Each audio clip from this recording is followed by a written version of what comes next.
ನಮಸ್ಕಾರ ಸ್ನೇಹಿತರೆ, ನಾವೀಗ ಕರ್ನಾಟಕದ ಇತಿಹಾಸದಲ್ಲಿ ಅಮೂಲ್ಯ ಪಾತ್ರ ವಹಿಸಿದ ಒಂದು ಮಹತ್ವದ ಯೋಜನೆಯ ಬಗ್ಗೆ ಮಾತಾಡೋಣ. ಕೃಷ್ಣರಾಜ ಸಾಗರ ಅಣೆಕಟ್ಟು. ಇದು ಕೇವಲ ಅಣೆಕಟ್ಟು ಅಷ್ಟೇ ಅಲ್ಲ, ನಮ್ಮ ರಾಜ್ಯದ ಕೃಷಿ, ಕುಡಿಯುವ ನೀರು ಹಾಗೂ ವಿದ್ಯುತ್ ಉತ್ಪಾದನೆಯಲ್ಲಿ ಕ್ರಾಂತಿ ತಂದ ತಾಂತ್ರಿಕ ವಿಸ್ತಾರವಾಗಿದೆ.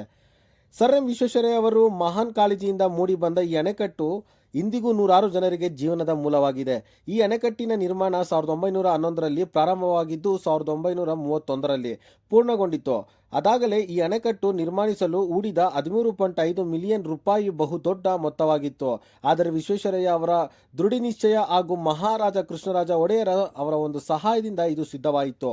ಕಾವೇರಿ ನದಿಯ ನೀರಿನಿಂದ ತುಂಬಿಕೊಂಡಿರುವ ಈ ಅಣೆಕಟ್ಟಿನ ಉದ್ದ 2620 ಮೀಟರ್ ಹಾಗೂ ಎತ್ತರದ 39 ಮೀಟರ್. ಇದು ರಾಜ್ಯದ ಪ್ರಮುಖ ಜಲಶಾಲೆಗಳಲ್ಲಿ ಒಂದಾಗಿದೆ. ಮಂಡ್ಯ, ಮೈಸೂರು ಮತ್ತು ಬೆಂಗಳೂರಿನ ನೀರಿನ ಮೂಲವಾಗಿದೆ.